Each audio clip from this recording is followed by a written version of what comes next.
Now, although Prime Minister Bennett and other top Israeli government figures have returned home from Glasgow, other Israeli officials, entrepreneurs, and activists are still there conducting business and advocating for environmental change. One of them is Yosef Abramowitz, president and CEO of Energia Global Capital and a board member of Life and Environment and a pioneer of solar energy in Israel. He joins us now from Glasgow, Scotland. And Yossi, I see you're on point in your fashion choices with the green tartan scarf, of course, green and tartan, so combining. But let me ask you, we spoke before the conference about your hopes of what you would see and hear there. So far, what's your impression? Are you pleased, disappointed, or somewhere in between from what you've been hearing in Glasgow? So we're very early in the process. I remember I was on the Israeli negotiating team in Paris, and the first couple of days when the world leaders were making promises, we're all excited, and then the bureaucrats took over and expectations fell, and it was only in the final days was there an international agreement. We've just finished day 3 here, and on the one hand, we have all these promises that are made. There's big sums of money being mentioned.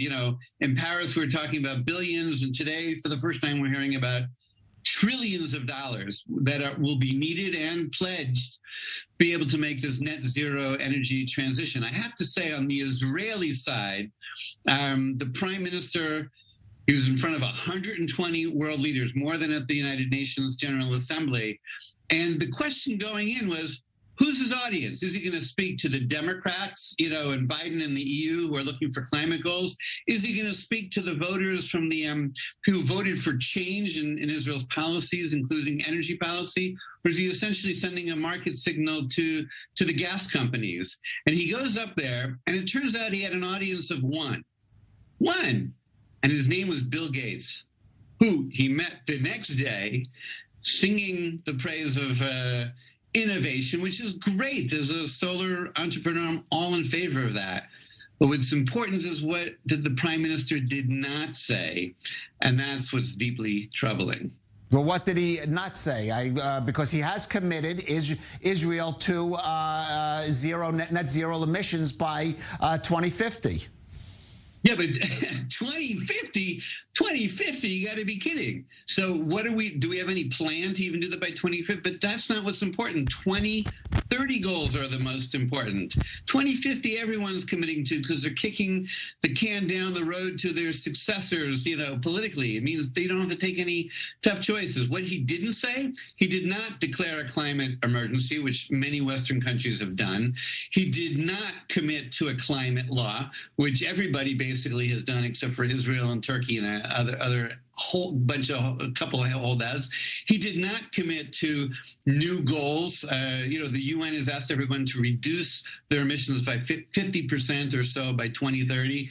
But he did commit to the methane pledge, which is great, except Israeli emissions are going to go up 16% by 2030 rather than reduce in half. So from a content-related thing, the environmental community and those who voted for change didn't see it yet. The gas companies have their market signal, which is that looks like their monopoly is going to be protected. I wanted to ask you, because listen, Israel's carbon footprint is not, in terms of nations, is not certainly understating things to say it's not among the biggest. It's not even clear that 2050 pledge that you feel insufficient is going to be reached by consensus there, especially countries like China and Russia, and President Biden has already criticized them for that. Yeah, look, it's a big disappointment that the Brazil, China, Russian leaders are not here. On the other hand, Brazil, is just burning up the Amazon, letting the loggers, run free, essentially. They did commit now to net zero. China, look, they have a pollution problem. They have to close schools because of the particles in the air and things like that. And they do have an aggressive renewables program. Russia, I'm not so sure about. But look, every country has to do its part, and we're not exempt from that. And in fact, according to the State Controller's report last week, is that our emissions per capita is among the top 10 in the world. And so we're essentially bad actors when it comes to this, and we all need to play a role. Now, Israeli innovation, Israeli technology is great. I think we have a great market opportunity here. But in classic fashion, we don't practice these things at home. And if we really want to sell our new technology and our innovation abroad, I think we have to get our own house in order.